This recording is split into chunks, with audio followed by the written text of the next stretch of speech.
Welcome to the channel.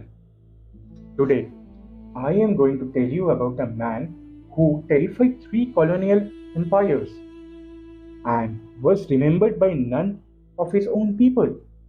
Most people who shaped history never made it into history books, not because they were not significant, but because the wrong people were keeping records. The Gaikwads of Baroda in the mid 1700s were not just a land power, they commanded a fighting fleet that patrolled the Arabian Sea near Surat, one of the wealthiest trading ports on earth at that time. Gold, spices, silk, and cotton moved through those waters constantly, and so did danger. Around 1749, something started happening that no one could quite explain.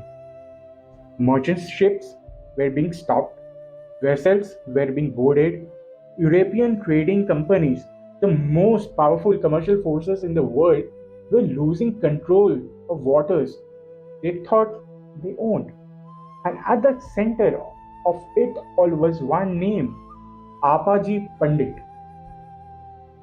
The British East India Company called him a public enemy and ordered their naval commanders to destroy his fleet on sight. When that didn't work, the Dutch joined in. Two colonial empires, rivals who could not stand each other, who competed bitterly for every trade route, quietly set aside their rivalry to deal with one Indian sailor. The Dutch authorities in Batavia even reprimanded their own officers for cooperating with the English. That's how much they despised the partnership. But Appaji forced their hand.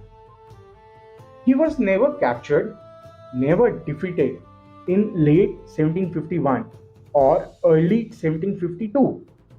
He sailed directly into a Portuguese fleet bound for Diu, warships, not merchants, and attacked. He died in that battle at sea, outnumbered on his own terms. Here is what makes the story worth sitting with. The British documented him, the Dutch condemned him, the Portuguese fought him, and yet, in the Maratha tradition, he actually served. His name was never written down, not once.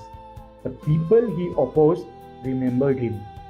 The people he defended forgot him entirely. That is not just an oversight, that is a lesson about whose stories get told and why, and a reminder that history is less a record of what happened than a reflection of who was holding the pen. If this is your first time here, this channel exists for exactly these stories, the ones that fell through the cracks of official history. So subscribe it now, and I'll see you in the next video. Thank you.